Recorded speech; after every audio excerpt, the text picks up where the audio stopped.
오늘은 귀한 분을 모셨습니다. 조갑제닷컴의 조갑제 대표님이십니다. 안녕하세요. 네, 안녕하세요. 네.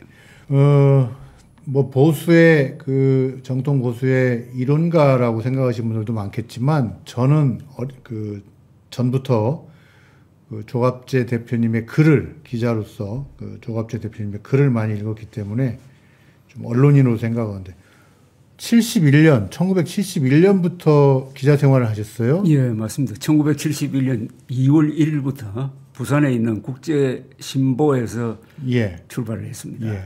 그때 제 나이가 그러니까 만 나이로는 25, 6이니까 굉장히 빨리 출발했죠.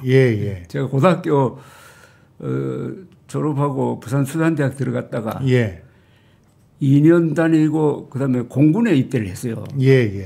그러다가 그 김신조가 내려오는 바람에 그렇죠, 복무기간이 연장이 돼서 3년 4개월을 했습니다. 와, 지금 군인 가는 걸로 치면 2배네요. 그 2배. 그런데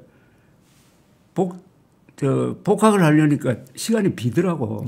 아까워서 그냥 찾아보니까 고등학교 졸업해도 들어갈 수 있는 신문사가 전국에 몇 개가 있었어요. 한국일보도 있었고 제가 있는 부산에 국제신보가 괜찮아요. 학력을 별로 안 따지고 그래서 수습 시험 쳐가지고 들어가서 기자 생활 빨리 했습니다. 그 얘기 나온 김에 좀 그러니까 지금 수산대학 중퇴로 기자 생활 하시고 조선일보에서도 아주 활동을 많이 하셨는데 사실 70년대까지만 해도 그렇죠. 이를테면 제 기억에 중앙일보에서 국제관계 대기자를 하신 김영희 선생님도 그때 한국일보가 그 고등학교 졸업장만 있으면 기자로 채용을 했으니까 가셨고 또 뭐 엉뚱한 얘기 같습니다만 진짜 기자분들 가운데는 스카이 출신이 아닌 분들이 많습니다. 여러분이 좋아하는 한겨레신문의 초대 사장 임재경 그 기자 또 누구나 다 존경하는 이영희 선생도 그 해양대 출신이죠, 두 분은. 참 이런 얘기부터 좀 하려고 합니다. 55년차 기자는 또 누가 좀 계실까요? 지금 현역에 안 계시죠? 글 쓰시는 분은 뭐 김대중 주필도 저보다 한 5년 앞인 것 같은데 계속 글을 쓰잖아요, 그죠? 쓰시고 강천석 그 칼럼니스트는 그 정도는 안 되셨나요? 55년 한 52, 3년 되지 않았을까 하는 생각이 들고 정말 한 사람의 평생 정도에 해당하는 기간인데 현역 기자 중에는 우리 프로에도 많이 나왔던 한겨레 신문에 그 성한용 기자가 84년부터 했으니까 41년 했습니다. 그 이렇게 이제 말씀 나누면 아니 뭐 아무리 뭐 요새 윤석열을 깐다고 해도 보수 언론인 모셔놓고 뭐 이렇게 또 좋은 소리만 하냐고 할 텐데 그렇지 않습니다. 천천히 한번 들어보시게요. 오늘은 그래서 보수 정치에 대해서 먼저 좀 말씀을 들어보고 후반부에서는 또 언론, 보수 언론, 뭐 조선일보 얘기도 당연히 나올 겁니다. 좀 들어보겠습니다. 우선 그 많은 그 사람들이 이제 좀 주로 이제 시니어 기자들이나 이런 사람들 하는 얘기가 정말 뛰어난 사회부 기자였던 조갑제 대표님이 그 국정원 취재를 하다가 이 좀 성향이 바뀌었다. 1980년대 중반에. 그때 어떤 취재와 관찰, 경험을 하신 건가요? 뭐 근데 그 해석은 좀 잘 안 맞고. 저는 제가 기자 생활을 하다가 3번 해직이 됐어요. 3번이요?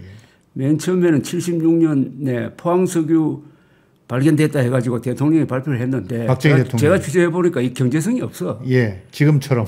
그리고 나중에 밝힌 사실이지만 그건 석유 원유가 아니고 크루드 오일이 아니고 정유예요. 정유. 그게 땅 밑으로 들어간 걸 이게 발견된 것처럼 해가지고 대통령도 속았어. 그래서 제가 이 경제성이 없다 해가지고 논문을 썼어요. 그때는 국정원이 그 당시 이름은 정보부입니다. 국정원의 전신은 안기부고 안기부의 전신은 정보부인데 정보부에서 위장회사를 만들어서 시출을 했어요. 그러니까 창피하죠. 발표를 했는데 감당을 못하니까 그래서 기사를 못 쓰게 했어요. 그래서 나는 이걸 써야 되겠다는 생각이 들더라고. 이게 전부 국민들이 산유국이 됐다고 막 날뛰고 있는데 그래서 찬물기 얻는 의미에서 제 나름대로 보고서를 하나 썼어요. 한국의 석유 개발을 해가지고 상당히 그거는 학문적인 기사. 그때만 해도 제가 그 단계에 가면은 시추에 대해서 상당히 전문적인 지식이 있었어요. 저는 한 30살쯤 얘기죠. 그렇죠. 예. 그게 76년입니다. 예. 예, 31살 때 이야기인데 그래서 써가지고 그걸 제가 제 손 들어가지고 프린트를 해가지고 관계기관에 다 보내서 그런데 아니, 기자가 안 해도 되는 일을 하신 거네요. 그렇죠. 나는 이건 알려야 되겠다 해가지고 관계기관에 연구소나 정부기관에 보냈는데 그중에 하나가 산케이신문 서울지국에서 그걸 픽업해가지고 사회면 머리 기사로 포항석유 경제성 없다는 기사를 쓴 거예요. 그래서 제가 정보부에 불려가서 해직이 됐습니다. 해직. 그게 첫 번째. 그게 첫 번째고 두 번째는 부마 사태, 그다음에 광주 사태 취재하고 돌아오니까 회사에서 그때 취재하러 갈 때 제가 병가를 내 가지고 취재를 하러 갔거든. 제가 좀 아는데요. 예. 부마 사태는 국제신보 기자로서 취재를 했고 광주 항쟁은 취재 가라는 지시도 없었는데 휴가 내고 가셨잖아요. 병가를 내고 갔어. 자비로. 병가로 내서 갔는데 거기서 국제신문 취재 기자들하고 만난 거야. 회사에서 보내서 들통이 났지. 그래서 돌아오니까 안 그래도 제가 그때만 해도 반정부 기사 또는 반회사적 기자로 찍혀가지고 거기서 해직이 돼버렸어요. 이른바 80년 해직 기자죠. 네. 그런데 그게 또 우습게 해직됐는데 그 다음에 가을 되니까 1980년 가을 되니까 내가 해직된 것도 모르고 그때 신군부에서 왜 수백 명을 쫓아냈잖아요. 예. 그 명단에 내가 들어간 거라 확인 사살을 당했어요. 그래가지고 재취업이 안 되는 거예요. 그러다가 월간 마당이라는 잡지를 만들게 됐어요. 전설의 잡지 마당. 마당. 예. 예. 허술 씨하고 이종욱 씨하고 뭐 몇 분들이 만난 그때 제가 서울로 올라왔습니다. 먹고 살기 위해서. 하다가 그다음에 허술 씨가 월간조선으로 옮기고 저보고 같이 일하자 해서 갔고 오효진 씨도 같이 가고 해서 83년부터 월간조선 기자로 일을 하게 되었고요. 뭐 그다음에 거기 두 번째 해직이고 세 번째 해직은 86년 2월로 월간조선에 한국 내 미 CIA라는 기사를 썼어요. 그거는 아마 지금까지도 그런 기사는 없습니다만은 우리나라 건국한 이후에 CIA 활동을 추적한 거예요. 상당히 한 A4 용지로 치면 요새 용지로 치면 한 50매 되는 아주 긴 기사입니다. 200자 원고지로 한 300매 이상. 역대 CIA 지부장 이름이 다 나와요, 거기. 그걸 썼더니 이 미국 대사관에서 안기부에 항의를 했어요. 장세동 안기부장 있을 때인데. 장세동. 그래서 제가 불려가서 조사받고 사표 쓰고 해서 해직이 됐는데 세 번째죠, 세 번째. 그러니까 박정희 때 한 번, 전두환 때 두 번. 두 번. 그러다 돌아왔어요. 그런데 조선일보에서도 저를 보호를 하고 해가지고 돌아와서 세 번 해직되고 네 번 돌아왔나? 뭐 그런. 그때 그 국정원이라는 정보기관의 필요성에 대해서 좀 새롭게 인식을 하신 것이 있나요? 그래서 이제 정보부와 그런 인연을 맺었습니다. 그죠? 별로 악연을 맺었는데 맺고 보니까 그쪽 사람들하고 많이 알게 되고 또 그 사람들의 고충도 제가 이해를 하게 되고 이게 조사를 받으면서 제가 CIA 한국 내 CIA의 구조라든지 뭐 거의 전화번호까지 다 나옵니다. 그것까지 했는데 저를 조사하던 사람이 아니 이렇게 서면은 북한은 가만히 앉아가지고 좋은 정보 다 얻는 것 아니냐 이런 식으로 이야기를 하더라고요. 제가 기자는 특종을 노리는 거지 그것까지 별로 고려하지 않잖아요. 안보 문제까지. 그렇게 이야기하니까 저도 상당히 느끼는 바가 있었습니다. 그러니까 그걸 통해서 저쪽 시각도 알게 되고 서로 이해하는 입장이 되었죠. 그러다가 이제 87년을 계기로 해가지고 민주화가 되니까 비로소 국가안전기획부에 대해서 기사를 쓸 수 있게 되었어요. 그동안 맨날 기자들은 정보부라든지 안기부에게 좀 쫓기는 입장이었잖아요. 그 보도자료나 주는 거 쓰고 그랬죠. 의리였지. 예. 정보부가 갑이고. 그런데 민주화가 되니까 우리가 갑이, 언론이 갑이 되는 순간이었어요. 그러니까 이제는 안기부에 대해서 취재를 하게 됐어요. 안기부에 대한 취재는 제가 뭐 우리나라 기자들 중에서 제일 많은 경험을 갖고 있으니까 예. 그때부터 이제 안기부를 취재 대상으로 안기부를 취재 대상으로 삼은 최초의 기자일 겁니다. 예, 예. 그전에는 주는 기사만 공급했습니다. 예, 예. 그러다 보니까 자연히 다른 사람들이 모르는 기사를 쓰게 되고 예컨대 뭐 김현희 단독 인터뷰도 하고 예. 그것은 물론 안기부에서 편의를 봐준 거죠. 87년 그 대한항공기. 네, 그래 87년 11월 29일에 있었던 그 사건을 인터뷰한 거는 아마 89년인데 예. 그때 이제 재판받고 있을 때인데 그래서 안기부 국정원 관련 글을 많이 쓰니까 많은 사람들은 곡해를 하기를 협조적 관계다. 예. 뭐 이런 식으로 예. 생각하더라고요. 그 한국 내 미 CIA 활동에 대해서 300매짜리 기사를 쓴 거는 지금도 진보라는 매체에서도 그 비슷한 보도는 제가 본 적이 없습니다. 네, 그거는 뭐 제가 좀 자랑할 만한데 한 두 달 안 걸렸거든요. 그 집중적으로 쓰고 물론 좋은 취재원을 가졌죠.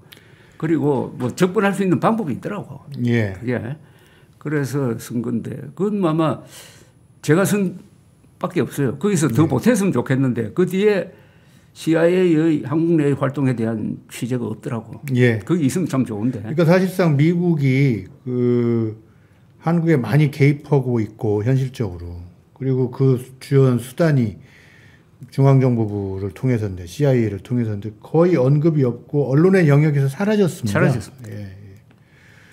그 뭐 중앙정보부 책 쓰셨다니까 저희가 또 공교롭게 그 관련 책을 좀 몇 권 냈죠. 남산의 부장들도 여기서 냈군요. 예. 예.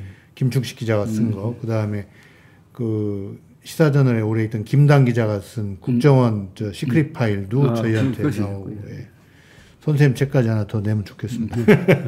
그래서 그 공인으로서의 박정희, 그러니까 조갑재 대표님 하면 또 박정희 전 대통령에 대해서 12권짜리인가요? 13권짜리. 13권짜리 전기를 내셨고 상당히 많이 팔린 베스트셀러. 뭐 좀 많이 팔렸어요. 예, 저자이시고. 스테디 베스트셀러기보다는 스테디셀러. 제가 국내 최고의 박정희 전문가다 하는데 그 박정희 대통령에 관심을 갖게 된 계기는 또 어떤 게 있었나요? 박정희라는 이름을 제일 먼저 안 거는 1960년 4월 4.19가 나오고서 비상계엄령이 펴졌거든요. 예. 그때 저는 중학생이었습니다. 부산지구 계엄사령관이 박정희 소장이었다고. 예, 예. 군수기 사령관. 육관구 사령관인가? 군수기지 사령관. 네. 그래서 박정희라는 이름을 최초로 제가 알게 되었고 그 다음에 61년 5월 16일 새벽 저는 중학교 3학년인데 라디오를 딱 들었으니까 혁명 공약 발표가 나오더라고요. 그 박아무개 아나운서의 그 발표를 박종세 직접 들으셨습니까? 직접 들었어요. 리얼타임 들었어요. 생방송으로. 네. 그때부터 박정희와 이제 인연을 맺게 된 거죠. 저는 박정희 대통령이 등장하고 나서 얼마나 달라졌느냐 하는 것은 그때는 텔레비전 없었잖아요. 예. 텔레비전 역할 비슷한 거 한 게 영화 시작하기 전에 대한뉴스가 있었어요. 예.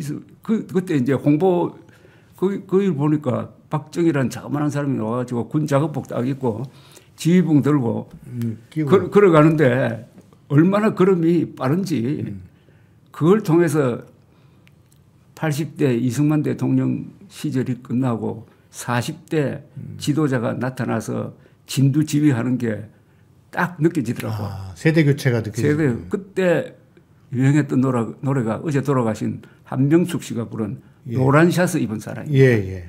노란 샤스 입은 사나이는 굉장히 밝거든요. 경쾌합니다. 과거에 우리 노래하고 좀 달라요. 바로 고복수 뭐 이런 노래하고 그렇죠. 좀 다르죠. 61년부터 재건 아닙니까? 그때의 그 풍경을 생각하면 꼭 이 노란 샤스 입은 사나이가 생각나. 그 시대성을 배경하는.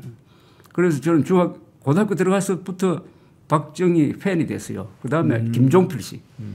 젊은 장교가 아주 잘생긴 스마트하게 생긴 젊은 장교가 나와가지고 30대 중앙정보부장을 겸하면서 나중에는 공화당 의장 공화당도 만들고 그다음에 한일 국교 정상화를 이분이 주도하니까 40대, 30대 두 지도자. 48, 38 그랬을 겁니다. 인간적으로 심취를 하게 됐어요. 인간적으로. 그럼 뭐 두 분 다 돌아가실 때까지 저는 그때 이거 인상대로 박정희, 김종필 참 좋아하게 되었는데 뭐 박정희 대통령 때문에 신문사에 쫓겨나간 거는 변론을 하고. 예. 자, 그 다음에 제가 전기를 쓰게 된 거는 또는 박정희를 많이 다루게 된 거는 1980년대 가면은 이 잡지에서 지나간 정치 비화를 많이 다루게 됩니다. 예. 신동아와 월간조선이 예. 그거 가지고 경쟁을 해요. 예. 하니까 많이 팔리는 거라.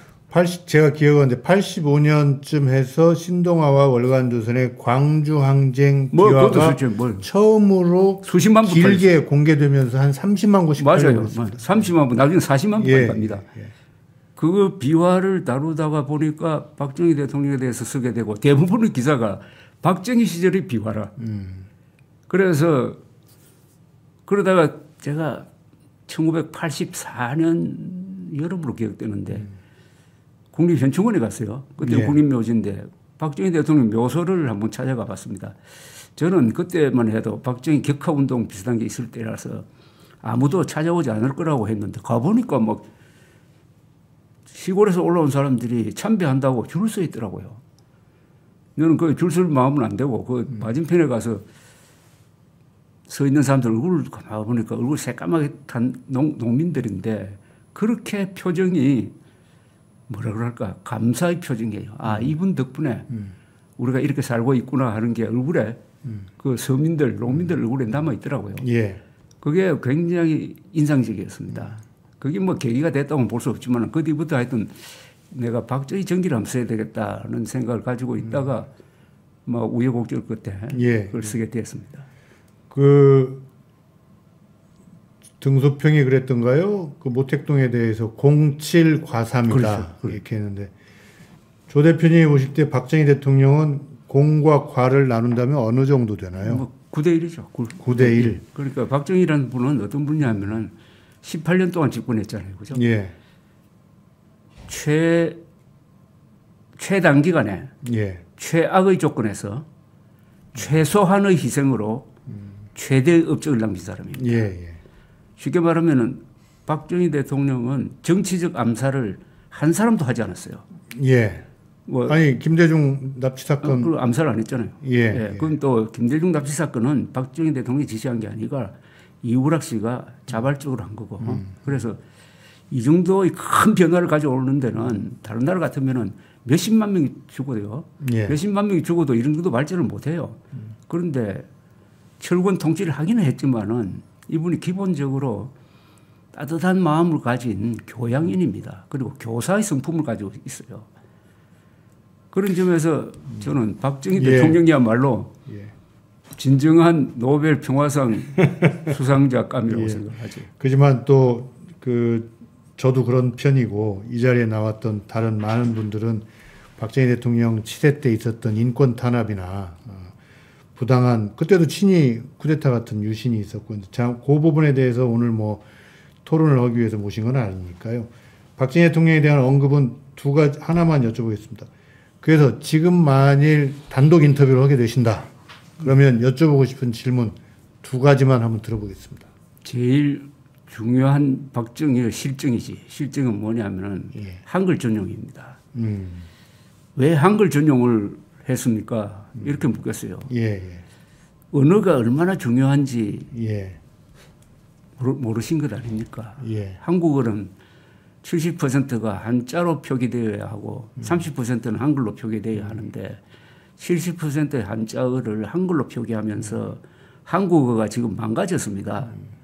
대통령께서 잘못해가지고 그래가지고 지금 우리 국민의 교양 수준이 떨어지고 여기서 정치, 문화, 언론 모든 부분에서 수준이 떨어졌습니다. 이거 회복하려면 100년 걸립니다. 나 이렇게 묻고 싶어요. 오늘날 포퓰리즘의 뿌리가 한글 전용에 있다는 그렇습니다. 말씀 같습니다. 이거는 심각하죠. 이건 뭐 출판하시니까 잘 아시겠지만은 저는 언론인으로서 공동 책임이 있습니다. 한국어는 한자와 한글을 같이 써야 되는데 혼용을 해야 되는데 한글 전용으로 감으로써 여러 가지 문제가 지금 일어나고 있어요. 뭐 그걸 제일 먼저 묻고 싶고, 그다음 두 번째는 박정희 대통령은 자신의 정치 철학을 이어갈 정당을 만들지 못했어요. 그게 유신정우회라는 게 있기는 있었는데 예. 이게 그냥 임명하는 것이었거든. 이게 뿌리가 없어요. 그러니까 본인이 돌아가시니까 박정희 정신이 끊어져 버렸어요. 일종의 그 저 2세 출산에 실패한 거죠. 그렇죠. 박정희 제일 대표 예를 든다면 드골 같은 드골리즘은 살아가지고 그 뒤에 지금까지도 프랑스의 예. 주류 정치 세력인데 박정희 대통령은 후계 정치 세력을 키우는데 실패했어. 만일 11.6이 없었으면 성공했을까요? 11.6이 없었으면 박정희 대통령은 조금 더 나쁜 상황에서 끝나지 않았을까 생각됩니다. 예. 국민들이 많이 다쳤을 것 같습니다. 그러고 아마 적기에 돌아가신 분이라고 생각합니다. 적기에. 그 오늘로 좀 돌아와서 대통령 윤석열 이런 생각을 가지신 분이 윤석열에 대해서는 아주 좀 엄밀하게 평가를 하십니다.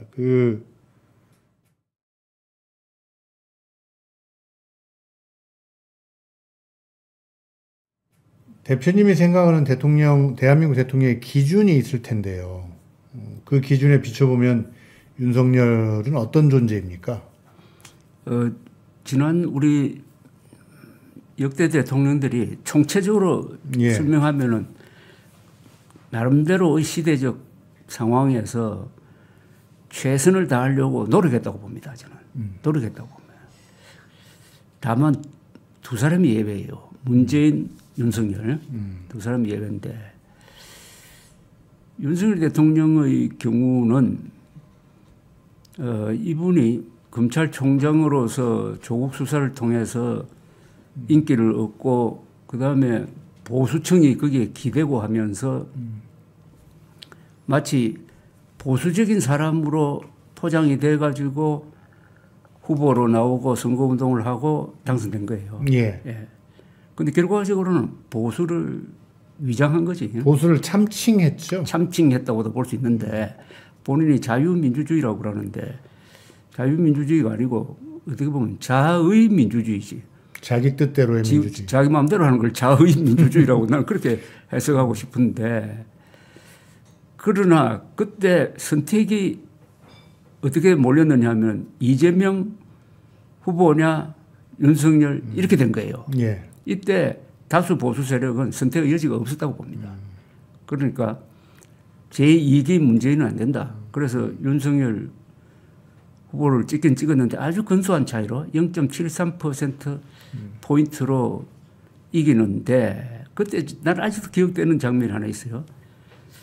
아주 근소한 차이인데 이게 다른 나라 같으면 0.73% 포인트에 승복 안 할 거라고. 박소동을 일으킬 이럴 거라고. 그런데 이재명 후보가 즉각 승복하는 연설을 했습니다. 그 장면이 아주 감동적이더라고요. 민주당에는 그런 전통이 있죠. 민주당도 있고 뭐 이쪽도 그동안 그런데 그걸 그 뒤에 다시 이 사람이 최근에 와가지고 부정선거 음모론을 이야기하니까 참 희한한데 그래서 그런데 또 연설을 잘했어요. 이 사람이 선거 유세를 잘했습니다. 윤석열이요? 선거 유세를 잘했어요. 그런데 제가 이거 큰일 났다고 생각한 게 3월 9일 이기고 당선인 신분으로 제일 먼저 한 게 청와대에 안 들어가겠다고 했어요. 급살 맞는다고 그랬죠. 원래는 광화문으로 나오겠다고 그랬거든요. 나는 거기까지 찬성했어요. 왜냐하면 광화문이 우리 민족사의 정통성의 중심이니까 거기 있는 건 좋다. 그런데 거기 찾아보니까 장소가 없다 해가지고 갑자기 국방부를 찍어가지고 2달 안으로 들어가겠다고 했습니다. 그 용산의 장군들 책 뒷부분에 그 얘기가 있습니다. 김용현 씨가 그걸 주도를 했거든. 그런데 그걸 보고 저는 깜짝 놀라고 이게 불길한 생각이 들었어요. 그래서 제가 그때부터 기사를 쓰기 시작했습니다. 이거 첫째 제일 기분 나쁜 게 그건 보수 정신을 훼손하는 건데 제왕적 권력의 상징이었다고 그랬거든요. 예. 거기서 근무한 분들이 누가 아들한테 정권 물려준 사람 있습니까? 없습니다. 다 아들들이 형무소 갔죠. 그러니까 제왕적 권력의 상징이라는 게 이게 도대체 누구 말인데 그걸 딱 크게다 꽂혀가지고 국방부 보고 2달 안으로 나가. 그래서 제가 이런 비유를 합니다. 이게 도대체 있을 수 없는 건데 미국에서 새로운 대통령이 뽑혀가지고 나는 백악관 들어가기 싫다. 나는 펜타곤으로 옮길 테니까 펜타곤 2달 안으로 나가 하는 거하고 마찬가지죠. 그건 정신병자죠. 그러니까 미국에서는 그렇게 하면은 아마 탄핵당. 근데 그 당시에 이 보수 진영에서 박수를 친 거예요. 막아야 될 보수 세력이. 이 행동 자체가 반보수적이거든. 예. 반역사적이지 않습니까? 예. 보수라는 것은 전통과 어떤 미풍양속을 이어가는 사람들이 보수 아닙니까? 보수는 죽은 사람과 살고 있는 사람과 앞으로 태어날 사람을 다 골고루 고려해서 조금씩 좋은 세상을 만들겠다는 건데 이거는 속도 차이다 이 말씀이시죠. 그렇죠. 세상을 바꾸는 데 있어서. 개혁이 아니고 개선이죠. 보수는 지키면서 고치는 거거든요. 한자로 말하면 2개의 의미가 있지 않습니까? 예. 그런데 이게 도대체 어떤 정신 상태로 이렇게 하는 건지. 그래서 제가 돈을 들여가지고 문화일보 광고 냈습니다. 예? 예전에 그 석유 팜프렛 돌린 거. 막 그런 식으로. 예. 저는 뭐 그런 거 있으면은 또 언론에서 안 쓰니까. 예. 박수를 치고 있더라고요. 박수를. 우리 언론 중에서 특히 보수 언론이 윤석열 대통령의 이 몰락에 책임이 있습니다. 50% 책임져야 됩니다. 예. 50%. 이걸 막았어야죠. 그런데 그 패턴이 계속되는데 물론 한미일 동맹을 복원하고 또 그 스테이트 비지트를 해가지고 백악관에서 아메리칸 파이 부르고 할 때는 굉장히 멋지더라고요. 그리고 일본 기자들도 와가지고 예. 저한테 일본 여기 특파원 했던 사람들이 와서 자기들이 자랑스럽더라고요. 근데 그 아메리칸 파이 노래 부르는 거 보고 조 대표님은 자랑스러우셨어요? 자랑스러웠어요. 저는 보이스카우트 소년을 보는 느낌이었습니다. 어쨌든 저는 잘 노는 사람이다. 예. 큰 데서 잘 노는 사람이다. 이렇게 생각했는데 그다음에 이준석 대표 몰아내는 그 방식이죠. 그다음에 김기현 대표를 세우는 방식. 그다음에 완전히 저는 절망한 게 의료 대란입니다. 예. 의과대학 정원 2,000명 늘리는 정책. 그거는 아무런 과학적인 근거도 없고 의료계와 민주적 합의를 거치지 않은 거거든요. 예. 그런데 지금까지 국민들한테 거짓말 하잖아요. 예. 과학적 근거가 있다든지 뭐 OECD 통계 유리한 것만 떼가지고 그다음에 의료계와 합의했다는 거 다 완전한 거짓말입니다. 문제는 그걸 밀어붙이는 게 총선 직전에 그랬잖아요. 예. 그 한때 올라갔습니다. 지지율 올라갔어요. 2월 달쯤 올라갔죠. 이때도 보수 언론이 브레이크를 걸지 않고 박수를 쳤다고요. 보수 언론이. 그러다가 3월 한 달 전에 제가 기록을 남기기 위해서도 이거는 제가 여론조사를 딱 읽으니까 이거는 총선에서 결정적으로 불리하게 되겠다는 걸 느끼게 됐어요. 의사들이 이탈하는 거라. 그래서 결국 그게 총선 참패를 부른 제1원인입니다. 예, 그때 의사들이 다 그 반대로 돌아서 가지고 심지어 부산 해운대 그 의사들 많이 사는 지역에 출마한 주진우도 또 떨어진다는 얘기 있고 그랬죠. 예, 맞아요.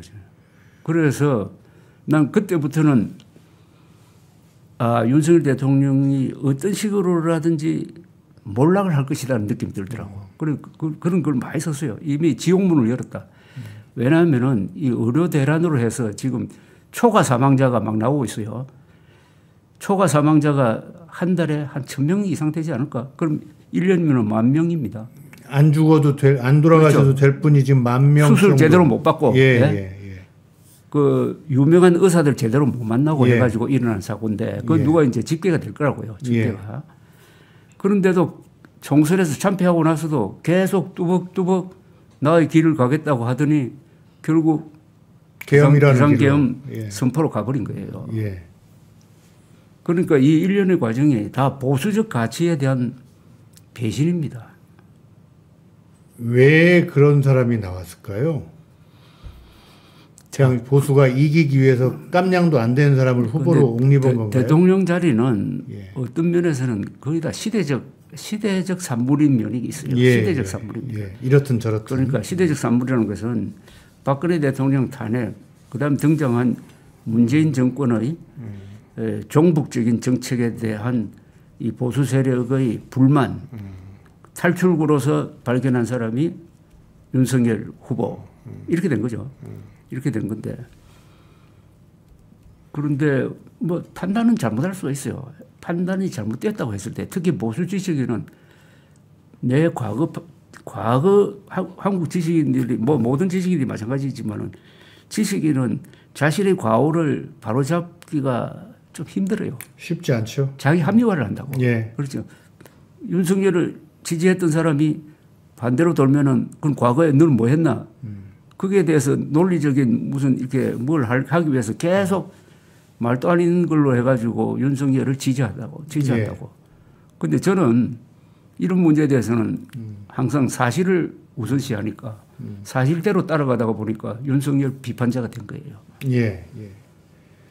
그 사실대로 따라가다 보니까 윤석열 비판자가 됐다. 그거는 이제 조 대표님은 보수의 이기를 지키는데 윤석열이 보수 아닌 사람이 와서 다 말아먹고 있어서 비판하게 됐다. 이런 말씀으로도 들리는데요.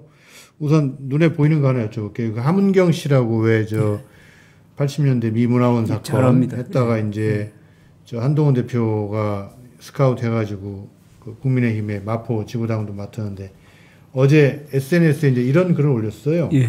윤석열에 대한 실망. 나는 윤석열 대통령이 통이 크고 배포가 있는 사나이다운 사람이라고 생각했다. 그런데 최근 행보를 보면서 너무 비겁하다는 생각이다. 내가 잘못 봤다. 내란 문제와 관련해서 자기는 한 게 하나도 없다고 한다. 그러면 김용현 전 장관이 다 했다는 것인데 이게 말이 되는가? 뭐 이런 얘기입니다. 그러니까 말은 늘 사나이답게 호쾌하게 하려고 노력하는데 너무 앞뒤가 안 맞습니다. 우선 계엄과 내란 사건에 대해서 조 대표님이 파악하고 있는 실체는 어떻습니까? 요새 언론에서 보도하는 것과 그리고 예. 본인이 계엄 이유로 삼은 거 있잖아요. 예. 그건 뭐 국회가 너무나 자신을 괴롭힌다. 예. 그러니까 국회를 반국가 세력으로 본 거 아니겠어요? 그렇죠. 예. 그다음에 부정선거를 자행했다. 이제는 예. 확신이 됐더라고요. 예. 뭐 이 두 개가 가장 큰 이유인데 예. 제가 보기에는 포고령이나 체포령에 나타나 있는 게 이게 진짜 이유 중에 하나가 아닌가 하는 생각이 드는 게 거기 예. 체포자 명단에 한동훈 대표가 들어갔다고요. 예, 예. 이건 참 이상한 거 아닙니까? 그렇죠. 예.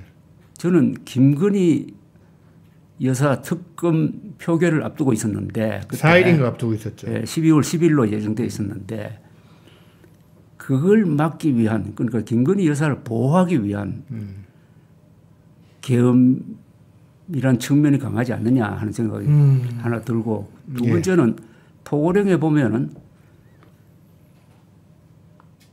파업 중인 전공의들은 8시간 안으로 돌아오지 않으면 처단한다고 그랬다고요. 예. 전공의 의사들에 대한 억하심정이 있는 것 같아요. 예. 한동훈과 의사. 예.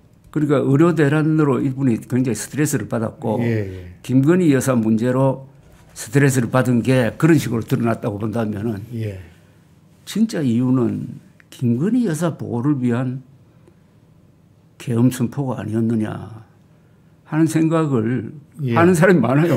그런데 그러니까, 이거는 이렇게 쓰는 기사가 별로 없어요. 양상훈 주필이 그런 프레임으로 한번 글을 쓴 적이 있습니다. 저는 그게 진짜가 아닌가. 나머지는 다 포장된 거 아닌가 하는 생각도 들어요. 그러니까 윤석열 스스로도 공적인 명분을 건 게 이제 부정선거하고 말은 안 되지만 그다음에 국회가 반국가 세력이다 하는 식으로 인식을 가지고 있는데 그나마도 사실은 사적 동기 김건희 그 특검법을 막기 위한 거 그다음에 그 전공의 의사들에 대한 억하심정 이걸로 계엄을 선포한 것 같다. 어떻게 보면 사랑 앞에 대단한 사랑을 가진 사람이 어떻게 보면 뭐 구급 공무원을 비하하는 건 아니지만 구급 공무원도 그렇게는 행정 안 씁니다. 굉장히 감정적이죠. 이 계엄 선포는 굉장히 감정적입니다. 또는 망상적이기도 하고요. 그러니까 망상적 계엄, 감정적 계엄, 발작적 계엄. 그런데 집행 과정을 보면은 이거는 완전히 병정놀이, 병정놀이 같은 그러다 허무하게 끝나고는 뭐 그런 거죠.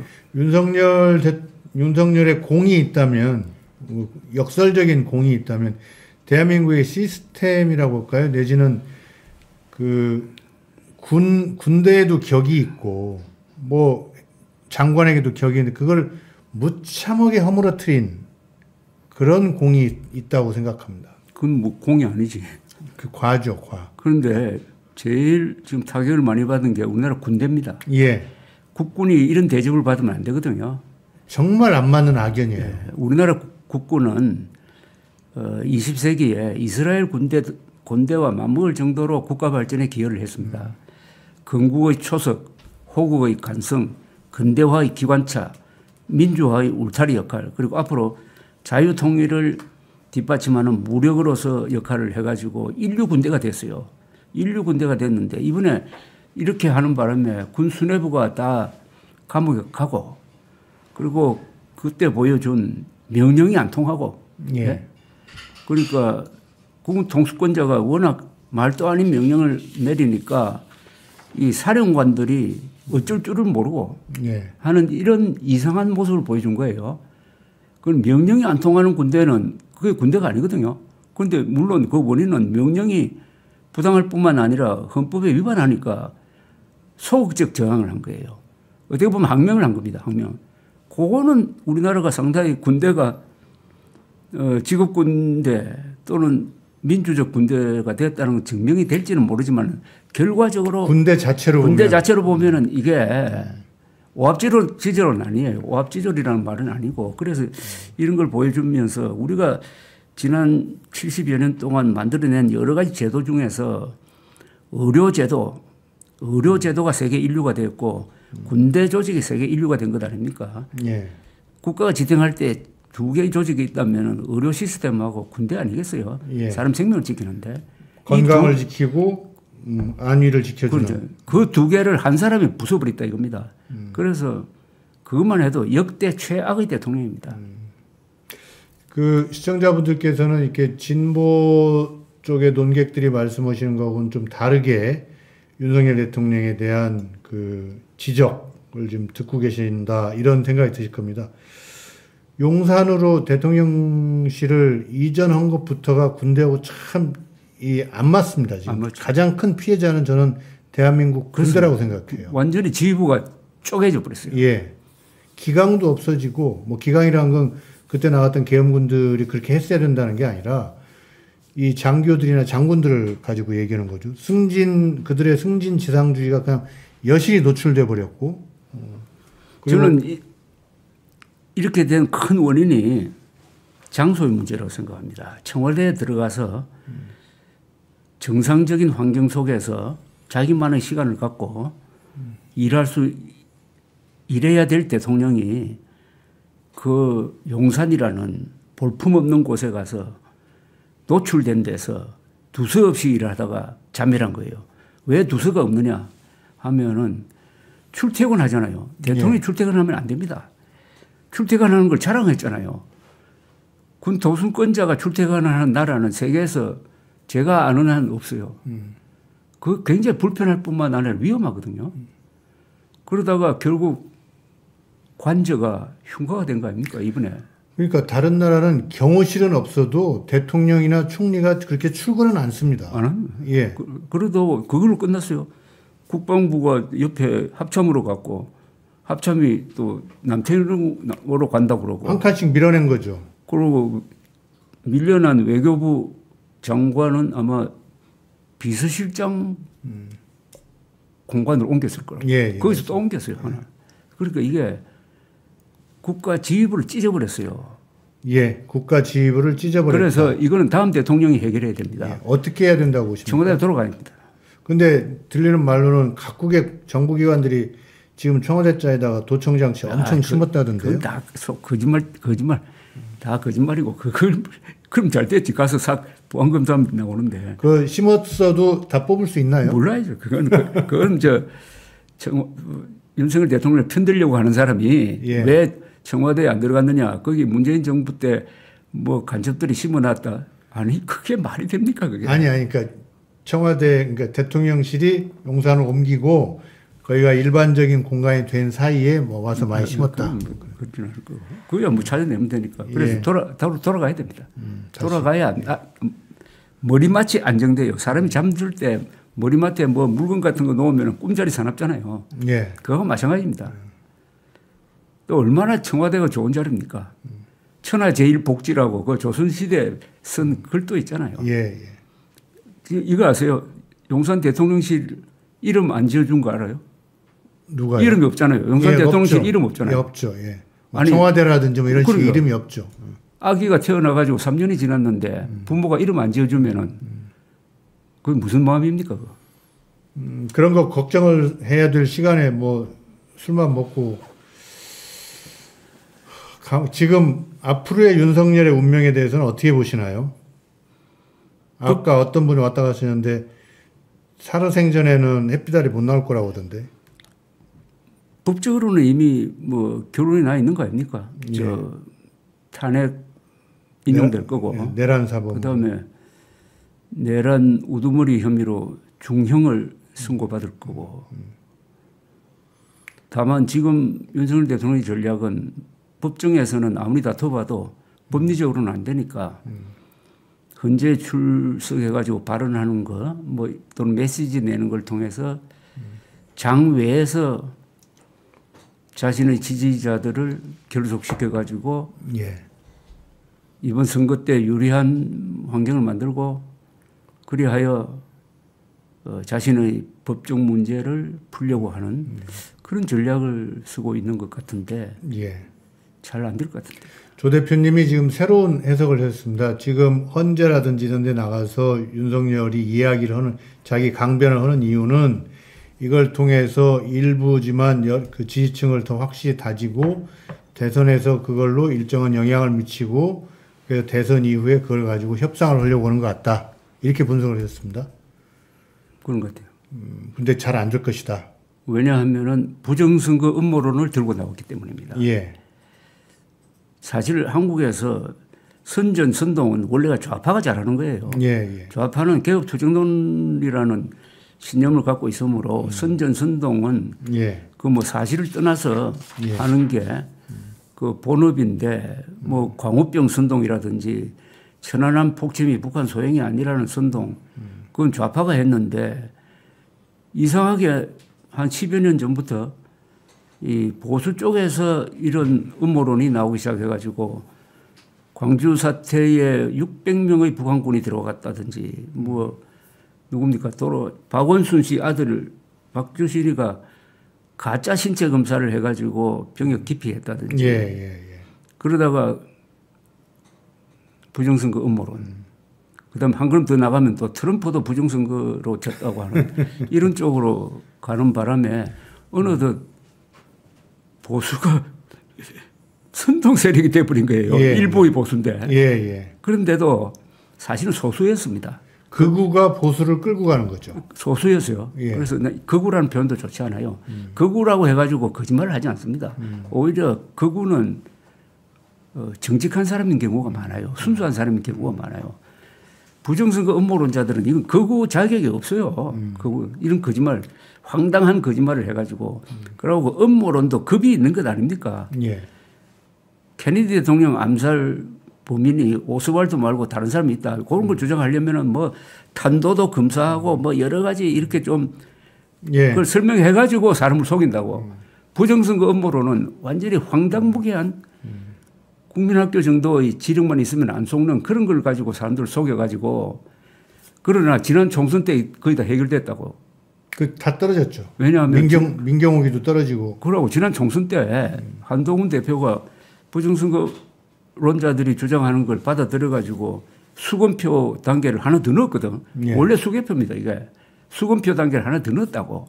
더 넣었는데 2,800만 표 개표했는데 단 한 표도 오차가 없었어요. 완벽하다는 게 대단한 과학입니다. 완벽하다는 게 증명되고 세계에서 최고입니다. 가장 빨리 가장 정확하게. 대한민국 투개표 시스템. 그렇죠.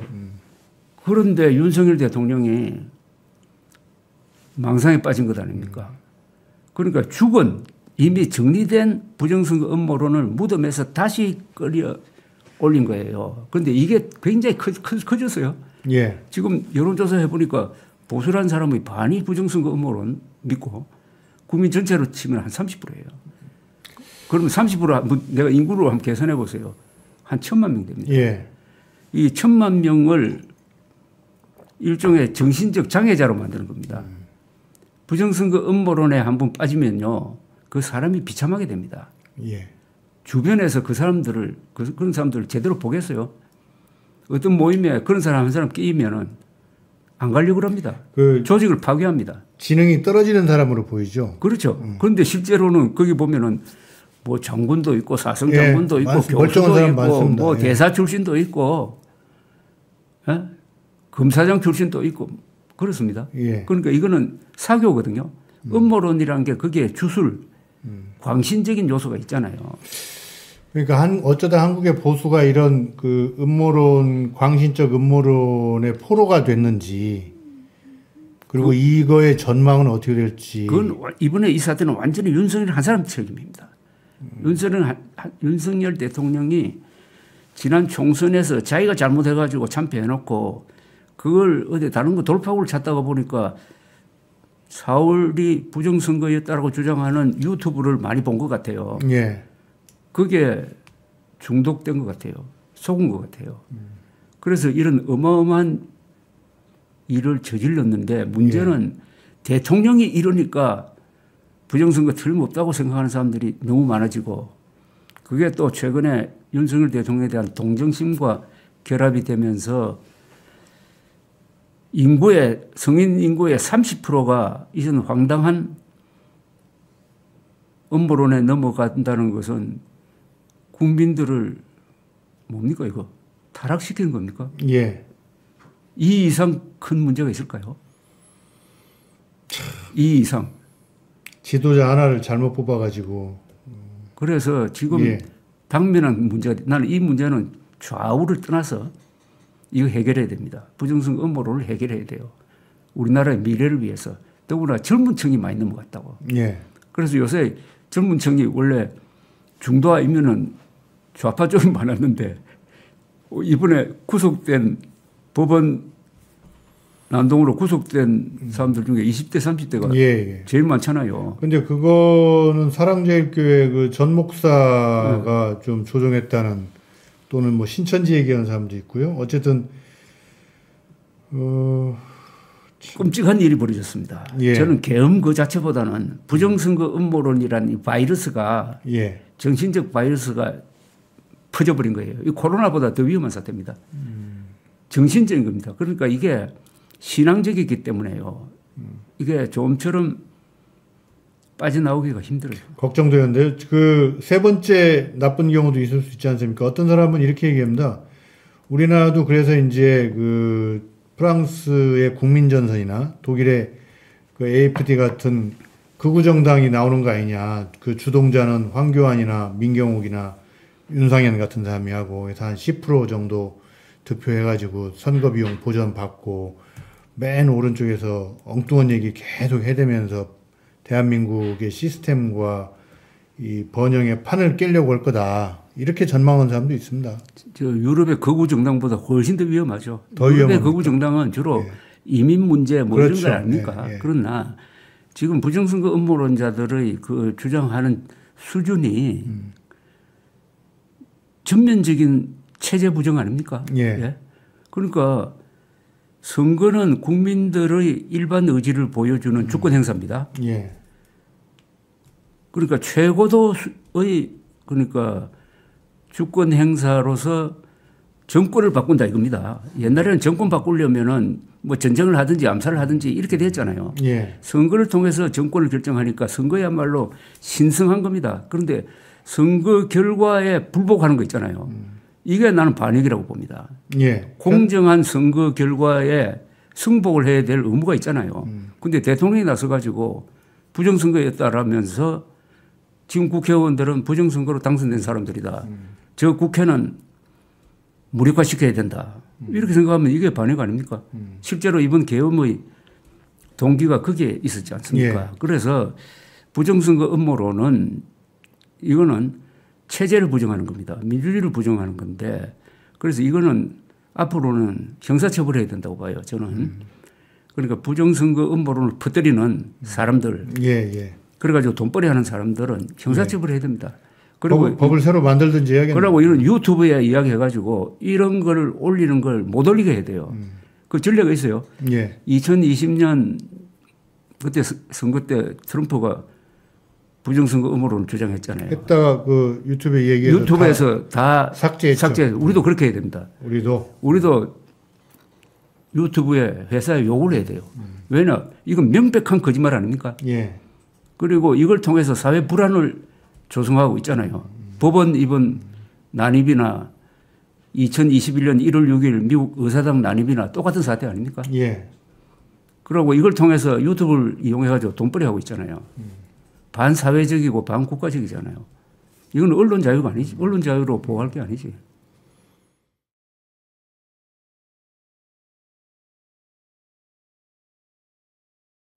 결국 보수라는 이름을 단 세력들이 정신적으로 그런 거짓말에 잘 빠지는 것도 있지만 너무 승리 이데올로기에 집착하는 게 아닌가. 저는 크게 보면 말이죠. 보수의 문제는 반대로 진보의 문제다. 좌파의 문제입니다. 저는 진보란 말 잘 안 써요. 좌파의 문제입니다. 그러니까 좌파 특히 문재인, 이재명 두 사람이 한 행동에 대한 반발심이 윤석열을 만들어낸 거예요. 윤석열. 그러니까 극과 극이 이제 대결하는 셈인데 이번에 윤석열 대통령의 이 아주 과격한 비상계엄령 선포를 변호하기 위해서 이재명 민주당이 너무나 아주 집요하게 탄핵 중독 걸리듯이 해가지고 몰아붙였다는 설명을 하는데 난 그런 설명은 동의하지 않아요. 그런 설명은 동의하지 않고 그건 별도의 문제예요. 별도. 이재명과 민주당이 탄핵 사태를 계속 일으켜가지고 코로나로 몬 것은 그것은 국회의 기능 안에서 한 거라고. 그러나 윤석열 대통령이 한 거는 초법적으로 한 거라고. 그러니까 이게 비례관계가 안 맞아요. 다만 어떤 정서적인 감정적인 하나의 자극제가 된 건 사실이지. 그게 넘어간 사람이 잘못된 건데 그러나 그런 원인 제공한 이재명 그리고 더 뿌리가 올라가면 문재인 정권 때 5년 동안 사정이 심했다. 아주 대북 정책을 잘못하고 대북 정책. 9.19 군사 합의를 통해서 아니 수도권에 비행 금지 구역을 만들어 가지고 자국 공군기가 수도권에 날아다니지 못하도록 만들고 아들 같은 김정은을 옆에 두고 나는 남쪽 대통령이다. 김정은은 마치 민족의 지도자다 하는 연설도 하고 2018년 9월 이런 걸 보면서 가졌던 울분으로 윤석열이라는 보수적 품성이 아주 약한 사람을 후보로 만든 거예요. 그러니까 이거는 다 상대가 있는 겁니다. 그러니까 윤석열과 보수의 문제로만 딱 국한시키면 전체가 안 보인다고요. 그 말씀은 사정, 그러니까 문재인 대통령 5년 동안 그 진행된 그 보수 인사들에 대한 사정보다는 대북 정책에 있어서의 어떤 판단 미스 이런 것들이 더 보수 유권자들을 결집시켰다 이렇게 보시는 건가요? 뭐 보수는 항상 방공 안 보니까. 또 승리 이데올로기도 많이 작용하지 않았나요? 내지는 영남 패권주의적인 정서도 많이 있는 것 같고요. 그 부분에 대해서는 어떻게 보십니까? 그러니까 이 보수라는 사람들이 이쪽 보수 저쪽 보수 뭐 거짓말하는 보수 뭐 합리적으로 보려는 보수 여러 보수가 섞여 있는데 이 사람들을 하나로 묶어준 것이 조 대표님은 그 대북관계라고 말씀하셨는데 또 저는 한편으로 그 영남 패권주의도 한번 좀 여쭤보고 싶습니다. 어떻게 보십니까? 지금 108명 국회의원 중에 아마 60명이 예. 경상도 출신일 거예요. 예, 뭐 잘 아시다시피 경상도 예, 후보 등록하면 누구라도 예. 당선될 수 있는 구조고 그건 뭐 예. 민주당의 호남도 마찬가지인데 다만 민주당과 달리 이 국민의힘은 수도권에서 자리 잡지 힘을 못 쓰고 있죠. 못한 점에서 선택을 못 받고 있고 못한 점에서 이런 어떻게 보면 토호 웰빙당 영남 토호당 비슷하게 돼버린 거예요. 예. 공무원 같은 정치인이 돼버린 미래가 거죠. 없는 그쪽 블록에서 왕장으로 도는 헤어나지 못하고 예. 있다는 게 가장 큰 비극인데 조금 더 이걸 근본적으로 성찰한다면은 한국의 보수 세력이 가지고 있는 결정적인 문제점이 있습니다. 그거는 한미 동맹에 너무 의존하다가 보니까 안보 문제를 미국의 문제로 생각하고 자신의 문제로 생각 안 하는 거예요. 그냥 기대기만 하는 거죠. 그러니까 어떻게 보면 사대주의적이고 의존적인데 북한이 핵무장을 하면은 보수 세력이 앞장서 가지고 핵무장 해야 된다는 이야기를 해야 그게 진짜 보수거든요. 보수는 예. 시련은 떠나서 어쨌든 예. 보수는 자주국방을 하는 게 보수입니다.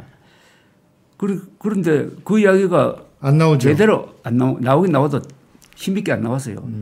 그러면은 뭐 한다는 이야기가 미국이 우리한테 경제 제재를 한다든지 뭐 이런 이야기를 하는 거예요.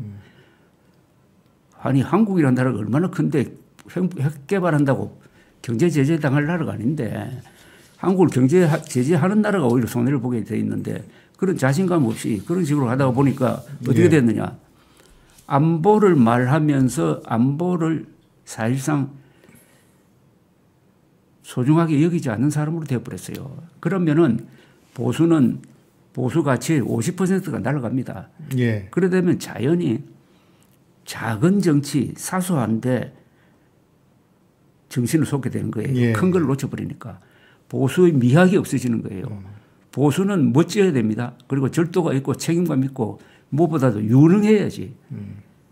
윤석열 대통령은 무능한 사람입니다. 그래서 가장 큰 오점이 무능한 사람이라는 겁니다. 무능하면 보수가 아니죠. 한국을 발전시킨 주력 세력이 보수였잖아요. 유능했으니까. 그런데 유능한 데 따른 다소 부작용은 있었지. 그러나 예. 유능이란 걸로 그걸 덮을 수 있었는데 그게 없잖아요. 그래서 그게 출발점이 그겁니다. 자주국방을 포기한 한미동맹의 예. 어떻게 보면은 이게 독이에요. 한미동맹이 좋은 점이 70이고 나쁜 점이 30%라면 그 30%가 한국 사람들 특히 엘리트의 정신을 예. 타락시켜버린 거예요. 예. 우리는 이스라엘처럼 살아야 되거든. 우리 조 대표님은 약간 그 상무주의자십니다. 상무 정신. 근데 그 중요한 말씀을 해주셨어요. 보수가 자주라는 미덕을 버리고 사대를 택하면서 격이 떨어졌다. 좌파한테 만만하게 보이고. 예. 예. 그래서 또 하나는 아까 설명을 잠시 했는데 그것은 한글 전용으로 간 겁니다. 예. 한글 전용으로 가면서 보수 세력이 격이 떨어졌어요. 원래 이 한글 전용을 주도한 언론사가 서울신문입니다. 아시죠? 예. 그 다음에 한겨레신문 아닙니까? 예. 우리 아시아에서 한자 버리는 정책을 추진한 게 다 이 좌파라고. 네? 좌파. 그러나 예. 한자를 지킨 나라가 있어요. 예. 그게 일본하고 대만 아닙니까? 근데 조선일보도 다 따라갔잖아요. 그러니까 그게 바로 한자 버리고 정신적으로 진 겁니다. 정신적으로 좌파 사상에 진 거예요. 줏대가 없는 거죠. 줏대가 없다기보다는 사상적 무장이 안 돼 있었지. 예. 그러니까 언어가 얼마나 중요하다는 걸 몰랐어요. 그건 이승만 박정희도 마찬가지입니다. 두 사람도. 예. 이렇게 어떻게 보면 그 모두까기 인형이라고도 할 수 있는 말씀을 좀 듣고 있습니다. 그 지금까지 이제 보수와 정치를 중심으로 말씀을 드렸다면 이제 보수와 언론을 가지고 좀 여쭤보고 싶어요. 저는 지금도 현역 기자시지만 그 옛날에 그 취재원들하고 만나면 꼭 그 취재 수첩을 이렇게 밑에다 놓고 막 쓰시잖아요. 네. 요새도 수첩은 갖고 다닙니다. 예. 그거를 어떤 때 제가 이제 동석해가지고 그 조 대표님이 이제 취재하는 걸 봤는데 점심 한 끼 먹는데 한 권을 다 쓰시는 걸 제가 봐서 그래서 그거 다 모아 놓으셨습니까 지금까지? 대부분 돼 있어요. 제가 잘 버리질 않아요. 그런데 지금 봐도 무슨 말인지 모르는 게 대부분이고. 왜냐하면 이제 흘렸으니까 그렇죠. 또 그 사모님이 그 경향신문 조사부의 기자로 계셔가지고 그렇죠. 그 덕도 많이 보셨죠? 그 덕은 거의 없어요. 우리 집사람은 계속 버리라고 그럽니다. 근데 제가 왜 그렇게 말씀드리냐면 지금이야 웬만한 게 다 검색하면 되지만 예전에는 신문기사 하나하나를 오려가지고 관련된 것끼리 이렇게 스크랩북을 해놨잖아요. 그거를 빌려보는 게 쉽게 해서 요즘으로 치면 검색권인데. 맞아요. 그 좋은 신문사를 다니는 사람만 그걸 할 수 있었거든요. 그 점에서 혜택을 좀 많이 받으시지 않았나. 그런데 요새 가끔 말이죠. 이게 컴퓨터로 글을 쓰기 전의 그 시절을 생각하거든요. 그러니까 1980년대. 그때 6필로. 그때 썼던 기사를 읽어보면은 지금 썼던 기사보다 훨씬 더 충실하다는 느낌을 가질 때가 많아요. 왜 그러냐? 사람을 많이 만나거든. 요새는 자료를 많이 만나잖아요. 그렇죠. 사람을 생생하게 만나서 듣고 쓰는 거하고 자료를 모아가지고 쓰는 거하고는 차이가 있습니다. 차이가 있죠. 역시 사람에게서 취재가 그렇죠. 되는 거죠. 거기서 느끼는 게 있고. 또 그런 아주 냉혹한 얘기도 하셨어요. 나는 취재원을 보면 저 사람이 지위를 보는 게 아니라 그러니까 대통령이냐 뭐 청소 분야를 보는 게 아니라 저 사람이 1단짜리 기사를 갖고 있느냐 톱에 해당하는 기사를 갖고 있느냐 그걸로 본다. 이런 얘기도 하셨어요. 그 비슷한 이야기 한 것 같아요. 약간 유물론적이십니다. 사람을 기사감으로 보니까. 그 지독함이 55년 차 기자를 낳은 거다. 저는 그렇게. 기자는 특종에 대한 욕심이 사라지면 기자가 못 돼요. 그 말하자면 신기록에 대한 야심이 없으면 운동선수 못 되는 거하고 마찬가지입니다. 저는 지금도 특종의 개념은 많이 달라졌지만 특종 보면은 가슴이 뜁니다. 그리고 아주 기분이 좋아요. 최근에는 어떤 그 비슷한 경험이 있으셨어요? 저는 요새 제가 생각하는 특종은 흐름입니다. 흐름. 옛날에는 어느 특수한 사건을 팩트. 먼저 하는 건데 최근 되니까 흐름. 제가 정확하게 본 흐름이 몇 개 있습니다. 아까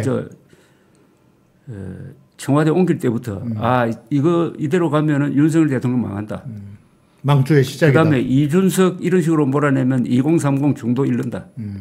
다 그 리얼타임에 대한 예언을 했습니다. 그다음에 의료 대란 문제. 3월 초에 그때 한동훈 인기도 올라가고 국힘당 인기도 올라가고 해가 과반수 일당이 된다는 이야기가 나올 때입니다.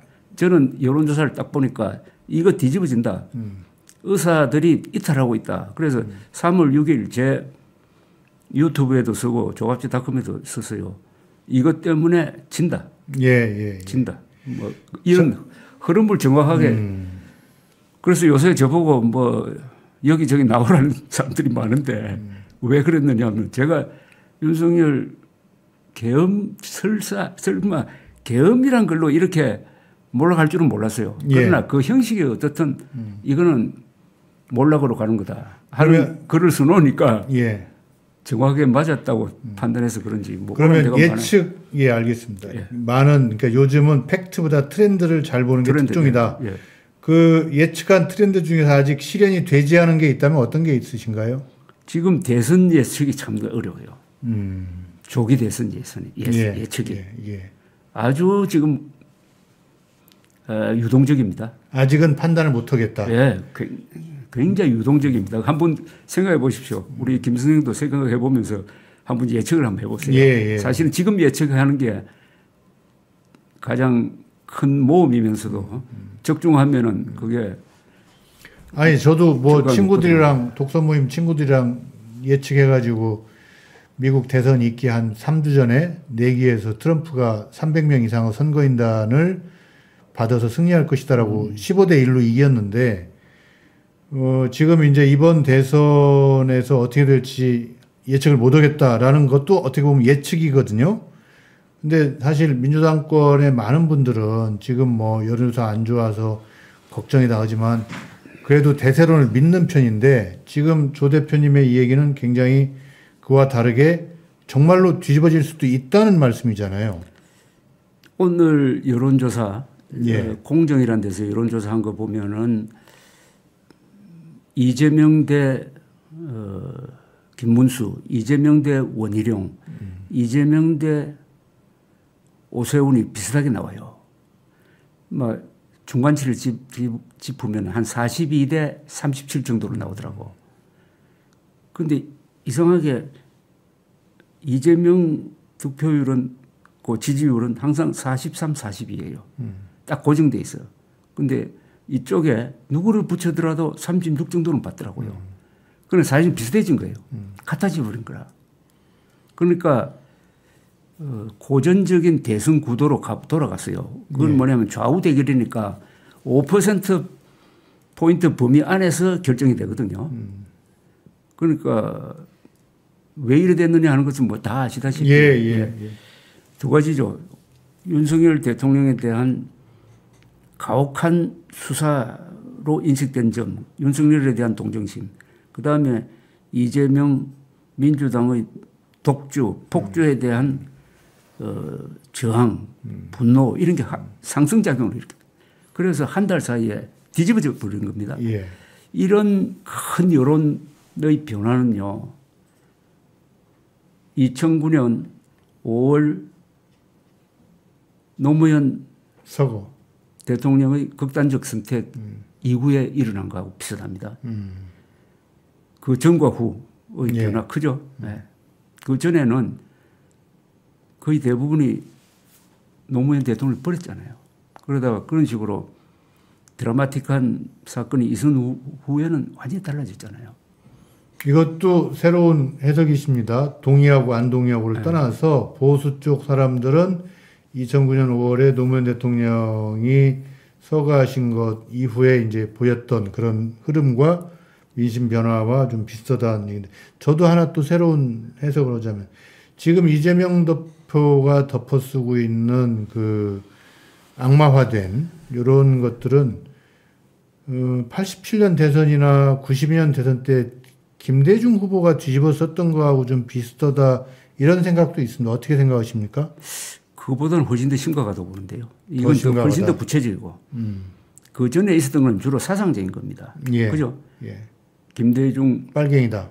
그런 거였죠. 지금은 구체적인 범법행위 아니잖아요. 그리고 재판이 진행 중이잖아요. 그다음에 지금 이재명 대표의 앞에 놓인 정치 일정 중에서 두 개가 제일 중요해요. 2월 15일과 5월 15일입니다. 2월 15일까지 항소심 재판이 나와야 되거든요. 그러니까 반드시 3개월 내로 앞에 선고일로부터 3개월 내로 항소심이 나와야 되고 그로부터 3개월 후에 대법원 판결이 나와야 된다고요. 633 법칙이 지켜진 사례는 10% 이하 아닌가요? 그런데 그거는 과거에는 통했어요. 이번에는 안 통합니다. 왜냐? 윤석열 대통령 탄핵 심리가 먼저 끝날 가능성도 있거든. 그러니까 윤석열 대통령 탄핵 심리와 이재명 대표에 대한 법원의 재판이 같이 진행되어야 한다. 그 논리는 굉장히 큽니다. 그 여론은 우선 논리적이고 또 그 여론에 가세할 반 이재명의 그 감정이 대단하고 또 한 사람이 감옥에 있다는 것, 현직 대통령이 감옥에 있다는 것에 대한 울분 또는 형평성을 요구하는 인간의 심리 이런 게 모이면요. 저는 이재명 대표가 과연 이 여론의 압박을 견딜 수 있을까 하는 회의가 들어요. 저는 개인적으로는 비교를 하자면 지금 민주당과 이재명 대표에 대한 어떤 여론조사상의 어려움은 작년 2월, 3월에 민주당 그 현역 의원 물갈이하고 나서 들끓었던 여론과 그때의 여론조사 결과들. 그래서 뭐 국민의힘이 이길 수도 있다. 뭐 심지어 그런 얘기까지 나오고 있는데 그런 터널을 통과하고 있는 게 아닌가 싶기도 한데 뭐 오늘 그런 토론을 하기 위해서 선생님 모신 건 아니고 선생님이 갖고 계신 그런 관점이나 견해들을 한번 전달을 하고 판단과 평가는 시청자분들이 하실 거예요. 그런데 이 부분은 굉장히 중요해요. 예. 왜냐하면 미래의 권력을 결정하는데 예. 제가 느끼는 기자로서의 감이 지금 말씀하신 그것보다는 훨씬 더 강력합니다. 내가 또 기본적으로 보수 진영에 몸담고 있는 사람이니까 제가 직접 느끼는 거 있잖아요. 자관 좀 더 지켜보겠습니다.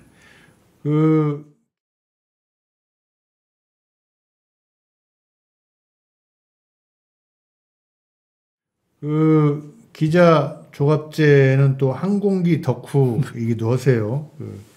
비행기에 대해서 그렇게 많이 글도 쓰시고 저는 칼에 칼을 댄다는 제목. 기억하시네요. 그럼요. 그러니까 대한항공을 좀 입체적으로 해부해 보는 그런 글을 쓰고 나서 제목을 대한항공 칼에 칼을 댄다.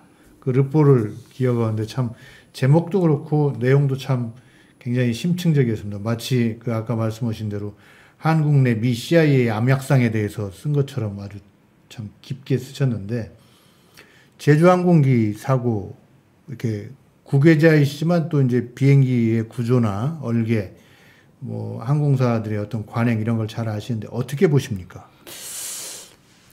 저런 사고는 정말 희귀한 경우입니다. 제일 희귀한 게 뭐냐면은 보이스 레코더가 수거가 되었는데 녹음이 안 된 거예요. 이런 거 처음 봤습니다. 저는. 칼 007이 1983년 9월 1일에 격추돼 가지고 그 비행기가 사할린 근해로 소련이 그렇죠. 격추해 가지고 들어갔잖아요. 그걸 소련 해군이 건져 올렸거든. 그런데도 보이스 레코더가 살아 있었어요. 그걸 다 풀었다고. 그래서 뭐 그 조종사 통화하는 게 다 나왔죠. 다 나왔잖아요. 30분 동안 녹음이 되니까. 그런 환경에서도 살아남는 건데 어떻게 여기는 그걸 수거했는데 그게 녹음이 안 됐을까? 그런 상황은 아마 우리 세계 항공 사고 사상 거의 처음일 거예요. 제조사의 책임도 있나요? 어떻게 보십니까? 있을 수가 있어요. 왜냐하면은 지금 이제 왜 작동이 안 되느냐? 거의 전원이 끊어졌다고 그래요. 그러나 전원이 끊어지는 걸 예상을 해가지고 보조장치가 다 있다고. 그럼요. 그러니까 사고 나기 한 5분 전에 그 상황, 칵피트 안에서 무슨 일이 일어나느냐 하는 건데 일어난 게 아무 우리가 예상하지 못한 이상한 게 일어난 것 같아요. 그러니까 크게 항공기 사고는 제조사인 보잉 아니면 운항사인 제주항공 아니면 뭐 공항 이렇게 세 개로 보는데 그 외에 또 다른. 근데 그게 딱딱 나눠지는 게 아니라 보통 이렇게 합쳐집니다. 여러 사고가 합쳐져 가지고 파이로트 에러 하나만 되는 게 아니라 파이로트 에러와 기체의 결함 이런 게 결합되고 뭐 이렇게 되는 거거든요. 또는 관제사가 잘못했다 이런 게 되는데 그게 참으로 미스테리고 그다음에 랜딩 기어를 왜 안 내렸느냐는 건데 제일 처음에 이 비행기가 처음에 착륙 허가를 받아가지고 접근할 때는 랜딩 기어를 내렸습니다. 그런데 새떼와 만나고 나서 착륙을 포기하고 다시 뜹니다. 그렇죠. 그런데 이게 또 미스테리예요. 그때는 착륙을 포기하고 고라운드 하지 않고 착륙을 했어야 돼요. 그 정도에서는 착륙하는 게 맞습니다. 조 대표님이 보실 때는 1차 때 그냥 착륙을 했어야 돼요. 할 수 있었어요. 그런데 뜨더라고. 떠가지고 원위치 해가지고 이래 내려야 되는데 그러지 않고 유턴을 해버리더라고. 유턴. 그러니까 이렇게 고라운드를 해가지고 짧게 유턴을 하고 거꾸로 내려버린 거예요. 거꾸로. 그렇죠. 거꾸로 내렸기 때문에 여기 둔덕이 있었던 겁니다. 그런데 이것도 이해할 수 없는 왜 착륙을 안 해버렸냐. 착륙했으면 되는데 하는 거고. 그 다음에 결정적인 거는 그 둔덕 아닙니까? 그죠? 이거는 정말 우리 한국이 선진국 같지만은 곳곳에 그런 후진국적인 요소가 있다는 것의 대표적인 겁니다. 이거는요, 조종사만 그때 나는 참 이상한 게 거기 몇 번 내렸던 조종사들이 그건 항의를 해야 됩니다. 저거 있어서 우리 위험해서 못 내리겠다. 그다음에 항공사 운영하는 사람이 한 번이라도 외국 공항을 구경한 적이 있으면은 거기에 그런 시멘트를 세울 수가 없잖아요. 저는 국토부도 책임이 있는 것 같습니다. 책임이 결정적입니다. 그러니까 선진국 흉내는 냈는데 어딘가에 모자란 점이 있는 거예요. 거기에 관료적 무관심과 관료적 무책임이 있습니다. 예. 저는 관료주의라고 봅니다. 그런데 이번에 보십시오. 싹 빠져나갔잖아요. 지금. 빠져나가려고 했잖아요. 그다음에 그거 보니까 우리 규정상에 보면은 거기까지는 안전구역 관리가 아니니까 그 바깥에 있으니까 거기에 뭘 짓든 문제가 없다. 아니 그런 규정이 있다면 그 규정이 틀린 거고 설사 규정이 있다 하더라도 눈앞에 보이는 사건인데 그런 식으로 빠져나갔잖아요. 그러다 오늘인가 어제 보니까 전국에 7군데 그런 둔덕이 있다는 거 아닙니까? 그래서 그걸 고치기로 했더라고요. 아니 179명 죽고 나서 지금 고친 거 아닙니까? 그때서야 정말 소 잃고 외양간 고치는데 소가 아니라 생떼 같은 국민이 그렇게. 그런 점에서 이게 세월호 사고하고 똑같은 거예요. 세월호 사고도 언젠간 나게 돼 있었거든. 저런 식으로 과적을 한 걸 다 방치를 했으니까. 우리 사회가 생명, 안전에 대해서 조금 더 많이 힘을 기울여야 되겠다 이런 생각이 좀 드는 그런 사고였습니다. 그 55년차 기자께 이제 이 정도 그 연차를 가지신 분이 없으니까 좀 여쭤보는데 지금 언론에 대해서 좌든 우든 굉장히 비판이 많잖아요. 레거시 미디어에 대해서는 기레기라고 하고 또 유튜브들은 되게 다 편파라는 그 틀을 그 굴레를 쓰고 있고 뭐 그걸 열심히 보는 사람들은 그렇지 않다고 보지만 어쨌든 공히 칭찬받은 미디어는 거의 없는데 이 어떻게 좀 언론이 미디어라는 것이 공통적인 인정을 좀 받기는 어려운가요? 이제는 언론 환경이 너무나 달라져 가지고 지금 내가 기자라고 하면서 먹고 사는 사람이 한국에서 몇만 명 될까요? 뭐 한 인구의 한 1%라고 하면 50만인데 0.1% 정도 되지 않겠어요? 그럼 5만 명입니다. 그죠? 그 5만 명 될지 몰라요. 그러면은 더 될지 모릅니다. 이제 요새 웬만한 시청에 가면 경기도 언저리에 시청에 가면 출입 기자를 등록한 미디어가 한 200개 정도 된답니다. 그렇죠. 몇 년 전에 경기도 출입 기자가 1,500명 된다. 도청 출입 기자. 그렇죠. 국회 출입 기자는 지금 한 1,800, 그렇죠. 2,000 됩니다. 이렇게 많은 나라가 있을까요? 그래서 우리나라 사람들의 속성이 딱 언론 친화적인 속성이에요. 언론사를 많이 만든다고. 외국에 가서 보면은 5만 명의 우리 교민들이 산다면 거기 신문사가 한 2-3개 나오는데 일본은 30만 명이 교민이 있어도 신문사가 하나밖에 없어요. 그러니까 우리는 발표 또 과시욕이 발언 욕구가 많은 민족. 그러니까 언론사의 힘이 커요. 우선 언론사 힘이 큽니다. 언론의 힘이 커요. 언론의 힘이 큰 건 그 위정자라든지 재벌들이 문제가 많은 거 아닌가요? 아니, 역사적 전통이 있어요. 옛날에 우리 조선조 시절에 얼마나 언론의 힘이 컸습니까? 그때 사림이라든지 이런 사람들이 다 언론기관이거든. 3사가 있고. 그러니까 막 위에 상소문 올리고 하는 사람들. 그 다음에 그 홍문관, 사헌부 뭐 이런 사람들도 사관원. 다 이게 사관원 이게 다 언론기관이라고요. 그래서 그 전통에다가 또 우리가 개화운동, 독립운동 할 때 언론이 중요한 역할을 하고 이승만 대통령이 바로 기자 출신이거든요. 자, 그런데다가 그 수단으로서 이제 유튜브, SNS 등이 등장하면서 대폭발을 하고 있죠. 한국 언론은 막 양적으로는 지금 대폭발인데 문제는 그것을 뒷받침할 수 있는 두 가지. 정확한 기사를 쓰느냐 하는 문장력. 그 다음에 기자로서의 팩트에 대한 엄정성. 이 두 개가 문제가 생긴 거 아닙니까? 그리고 지금 그렇게 하면 장사가 안 되죠. 지금 사회적 문제가 되고 있는 이 부정선거 선동해가지고 돈벌이 하는 거. 여기까지 끼어들고 이게 법적 통제가 불가능하고 대부분의 영역은 자율규제에 맡긴다 하니까 결국은 우리 국민들의 수준에 맞춰지는 겁니다. 지금 한국의 언론의 수준은 국민 수준이에요. 그럼 국민 수준은 뭐냐? 뭐 조금 말하면 문해력, 우리 국민들이 가지고 있는 문해력 수준이 바로 한국 언론 수준이라고 봅니다. 문해력이 떨어지기 때문에 사회비가 설친다고 말씀하시는데 저는 개인적으로는 이 엘리트 권력자들이 구린데가 많기 때문에 아직도 언론을 많이 필요로 한다. 물론 많은 것이 좋다, 잘한다는 아니지만 뭐 그런 측면도 보고 있습니다. 어쨌든 예, 문해력이 떨어지기 때문이다. 그럼 앞으로도 이런 추세는 계속 되는 거네요? 계속 된다고 봐요. 우리 국민들 특성에 맞거든. 이게 민족성과도 관계가 있고 예. 그런데 이런 통계가 있습니다. OECD에서 한 10년 전에 아주 광범위한 조사를 했는데요. 그 회원국들에 대한 조사를 했는데 문해력 조사를 했습니다. 리터러시. 예. 그다음에 숫자에 대한 이해력, 수학적인 인식, 그걸 뉴머러시. 그다음에 컴퓨터로 문제 해결할 수 있는 능력을 조사를 했더니 이런 결과가 나왔어요. 압도적으로 1등이 일본입니다. 일본 사람들이 문해력이 최고입니다. 세계에서 최고. 한자를 쓰기 때문에. 그렇습니다. 예. 두 번째가 스웨덴인가 그렇더라고요. 그런가요? 한국은 어떠냐. 고급 문서 해독력은 하위층이에요. 예. 그런데 소설이나 만화 이런 거는 한 중급 정도 돼요.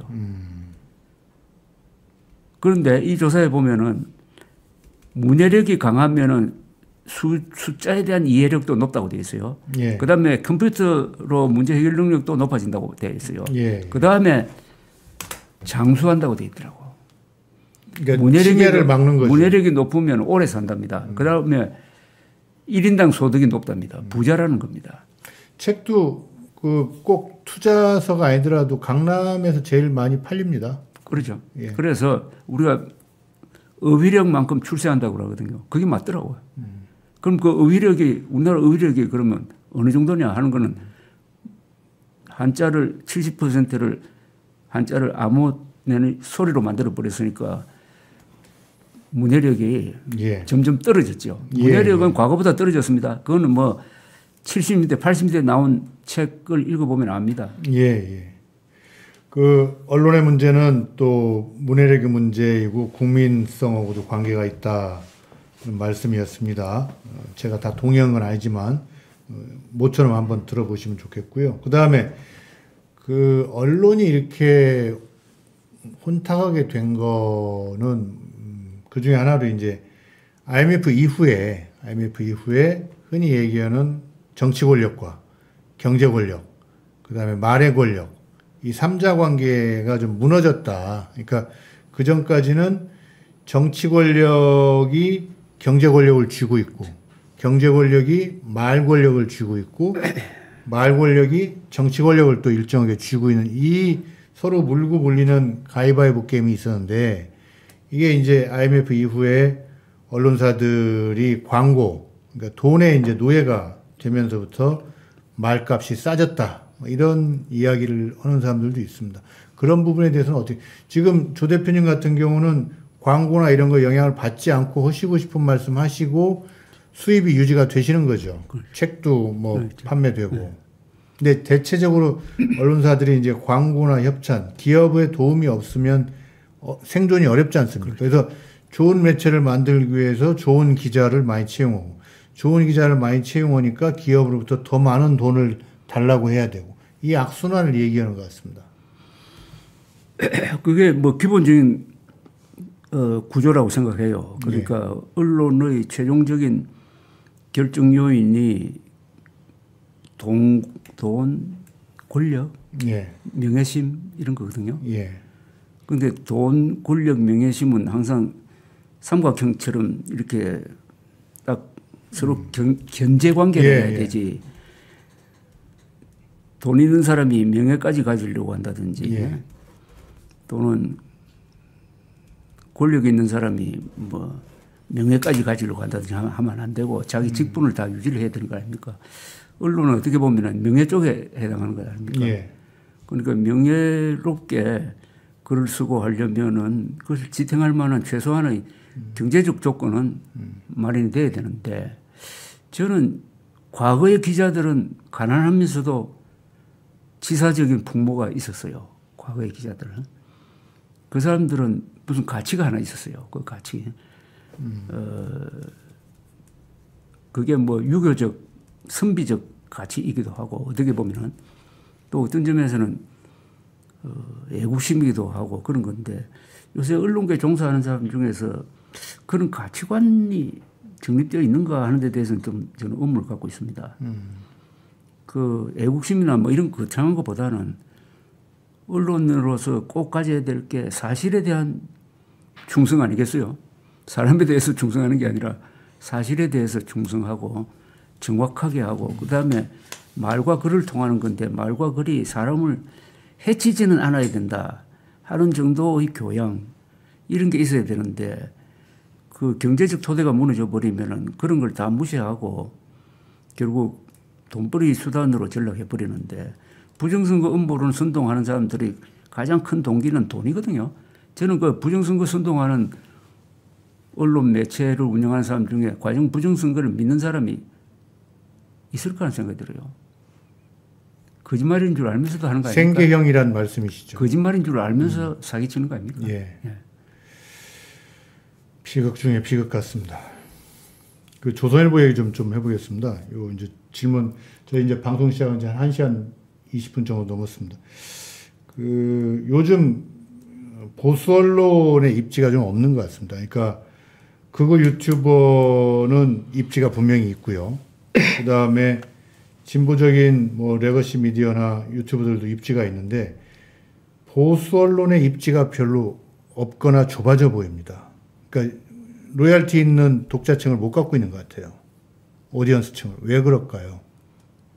뭐 보수 언론이라 하면은 구체적으로 말하면 조선일보, 동아일보, 중앙일보, 문화일보, 예. 4대 신문 정도 이야기하는 거죠. 예.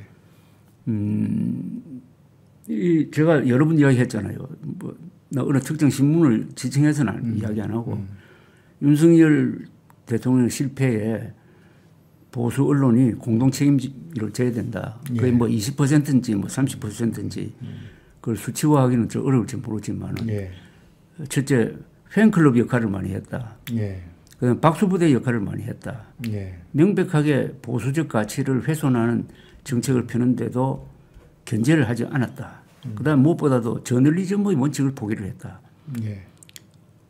가장 최근에 있었던 게 의료 대란입니다. 의료 대란에 동아일보만 빼고 동아일보만 나는 거의 7, 80% 충실하게 보도를 했다고 봐요. 그 나머지 세 언론사는 거의 박수부대 역할을 하다가 결국 대안을 내놓지 못했어요. 여기에 대안이 있어야 되거든요. 지금 책임 있는 언론이라면. 아니 이거는 뭐 사람이 죽고 사는 문제인데 대안이 있어야 되는데 계속 정부 편을 든 거예요. 그런데 그게 알고 보면 정부 편이 아니고 2,000명이라는 아이디어가 복지부 장관에서 나왔다고 나는 안 봐요. 그거는 윤석열 개인 또는 부부에서 나온 숫자라고 보는데 제일 저는 어떻게 보면 통탄할 게 2,000명이라는 숫자가 누가 결정했고 여기에 대한 과학적 근거가 있느냐에 대해서 집중적으로 취재했어야 됩니다. 그랬으면 이렇게까지 안 됐을 거예요. 그런데 대부분의 언론이 2,000명은 기정사실로 하고 의사 부족한 게 사실이다. 2,000명을 따라갔잖아요. 2,000명이란 주술을 따라갔잖아요. 이게 주술입니다. 2,000명이라는 숫자는. 그거는 한국 언론사상 저는 최악의 직무유기 중에 하나라고 생각합니다. 이 의료 대란에 대한 엉터리 보도, 친정권 보도가 아니라 친윤석열 보도. 뇌가 없는 보도. 그게 결국 어떻게 됩니까? 결국 윤석열을 망친 겁니다. 그러니까 그런 걸 보도를 보고 윤석열 대통령은 내가 의료 개혁을 해가지고 이제 이 선거에서 이기겠구나 하는 자신감을 안 가졌을까요? 그런 착시 현상을 만든 것 아닙니까? 그리고 또 비슷한 게 그것이 대왕고래. 그것도 보수 언론이 박수치고 오히려 자그마한 언론사에서 그 문제점을 파헤쳐가지고 시사인인가? 그 액트 지오라는 회사가 그 엉터리라는 걸 밝혀내기도 했는데.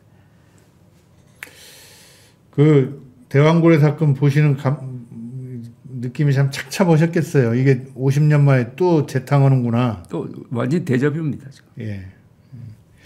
그 언론 얘기를 하다 했었는데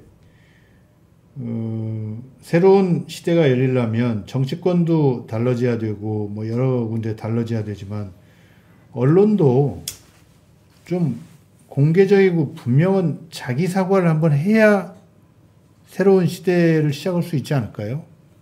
그 말이 없었죠. 여태 한 번도 그 말이 없었죠. 맞다고 봐요. 지금 윤석열 대통령의 이런 실정에서 내가 잘못한 게 뭐냐, 예. 어떤 보도를 잘못했느냐 하고 과거에 썼던 기사를 다시 찾아보면은 예. 부끄러운 부분이 많을 겁니다. 예. 그리고 명백하게 사과해야 될 게 더 많아요. 예. 그런 거 다 잊어버리고 우리나라 언론사가 사과한 게 있나요? 그 한겨레가 한 2번 했던 것 같고요. 창간 이후 중앙일보가 한 번 했었는데 조선과 동아는 제가 본 기억이 없습니다. 있을 수도 있는데 그리고 사법부는 재심의 인용이라는 절차를 통해서 부분적으로 사과를 하거든요. 근데 우리 사회에서 힘 있는 집단 중에 유일하게 여태까지 공식 사과를 하지 않고 100년의 역사를 보내온 그 기관은 언론사 아닌가 싶습니다. 그런데 이제 어떤 특정한 사안에 대해서 명백한 오보가 있으면 사과를 해요. 예. 그러나 이제 논조에 대해서 사과하는 경우는 총체적으로 좀 드물어요. 지난 과거에 사실은 이게 보도 방향이 틀렸다는 걸 사과를 해야지. 예. 사과를 해야 되는데 우리가 미스리딩했다. 이거는 총체적 사과니까 예. 상당히 어렵기는 어려울 거예요. 그러나 해야죠. 그거 없이 어떻게 앞으로 갈 수 있겠어요? 예, 이제 여러 가지 옴부즈맨 제도라든지 이런 걸 통해서 제3자한테 뭘 하든지 해가지고 하고 그 다음에 바꿔줘야죠. 그게 우리나라에서 가장 큰 권력을 누리면서 가장 적게 사과하는 게 언론사지. 그렇습니다. 누리는 권력에 비해서 책임이 없고 권한만 그렇죠. 있죠. 권한은 굉장히 큽니다. 아직도. 그죠. 흔히 얘기하는 조진다는 그 수단을 통해서 많은 권한을 행사하고 있는데 책임은 없어. 여태까지 별로 많이 못 봤습니다. 언론 얘기까지 왔습니다. 시간이 꽤 됐는데요. 조 대표님하고 방송을 하니까 참 여러 가지 복합적인 감정이 있는데 오늘 어떠셨어요? 여기저기 요새 많이 나가시잖아요. 근데 하나 어딜 나가도 질문 안 하는 게 있어요. 예. 저한테 꼭 질문해 줬으면 좋겠는데 안 하는 게 통일 문제입니다. 통일 문제. 그러니까 사람들이 통일을 다 잊어버렸어요. 우리 사회 지도층 인사 중에서 통일에 대해서 진지하게 생각하는 사람이 없더라고요. 조 대표님은 통일은 이루어져야 된다는 쪽이신가요? 아니, 우리 헌법이 헌법 제1조가 대한민국은 민주공화국이다 아닙니까? 헌법 제3조는 대한민국 영토는 한반도와 그 부속도서로 한다고 함으로써 북한을 우리의 영토로 규정을 했거든요. 그래서 헌법 제4조는 대한민국은 자유민주적 기본 질서에 입각한 평화적 통일을 추진한다고 되어 있습니다. 그러니까 1조, 3조, 4조를 요약하면은 우리의 영토인 북한 지역을 불법 점거하고 있는 북한 노동당 정권을 평화적으로 몰아내고 한반도 전체를 자유통일해야 한다는 걸 국가 의지로서 완전히 명시를 하고 있다고요. 그래서 제가 주장하는 게 평화적 자유통일입니다. 평화적 방법으로 자유통일을 해야 돼요. 그리고 2천만 명이 저렇게 노예 상태로 살고 있는데 우리가 그 2천만 명의 참상에 대해서 눈 감고 우리끼리만 잘 먹고 잘 살자 하는 순간부터 한국인의 타락이 시작되는 거예요. 타락. 그런데 여기 최근에 북한까지도 나와가지고 우리 통일 포기하겠다고 선언을 했단 말이에요. 따로따로 살자 이래 된 거 아닙니까? 그런데 거기에 맞춰가지고 잘 됐다. 북한식으로 이제 각각의 독립된 국가로 살자. 이렇게 편의적으로 나가는 사람들이 많아지고 여기 아마 동의하는 사람들이 늘어나고 있는 것 같아요. 그건 헌법 위반입니다. 우리는 반드시 평화적 자유통일을 해가지고 민족 통일 국가를 만들려는 헌법이 명령이 있습니다. 그리고 그렇게 할 수밖에 없죠. 우리 한민족 역사는 다른 나라하고 달라가지고 1민족 1국가의 원칙입니다. 다만 후삼국 시대하고 지금이 예외예요. 그러나 한반도에는 1민족이 국가 하나를 만들어야지 정통성 있는 국가를. 그래서 통일을 포기하면은 통일당하는 수밖에 없지. 그런데 모든 조건이 우리가 통일을 할 수 있게 돼 있는데 우리가 비겁해가지고 게을러가지고 지금 눈앞에 통일의 기회가 왔는데 북한은 지금 노동당과 장마당이 대결하고 있다는 것 아닙니까? 노동당과 장마당이 점점 이기고 있대요. 그래 이게 통일의 결정적 찬스가 왔는데 오히려 남한에서 통일하지 않은 세력이 약해지고 있어요. 국민이 과연 통일을 지금 원할까요? 여론조사 해보면 한 80% 정도는 그거 괜히 들추지 말자 쪽일 것 같은데요. 그거는 조금 면밀한 조사가 필요한데 예. 그걸 뭐 국민 여론은 뭐 바뀔 수도 있으니까 얼마든지 예. 국가 엘리트가 선도를 해야 되죠. 예. 아니 유대인들보다 더 피박받고 있는 북한 동포를 그냥 두고 우리가 잘 먹고 잘 산다는 그 자체가 부도덕한 거 아닙니까? 예. 아픈 손가락이죠. 그러나 쳐다보고 싶지 않은 사람도 그렇죠. 많고요. 그런데 그거는 우리가 교육을 통해서 바로잡아야 될 부분이지. 알겠습니다. 통일 문제 잊지 말자. 평화적 방법으로 자유통일. 평화적 자유통일이죠. 예, 평화적 방법으로 자유통일하는 것이 필요하다라는 말씀을 어느 인터뷰를 가도 안 물어보길래 오늘 직접 말씀해 주셨습니다.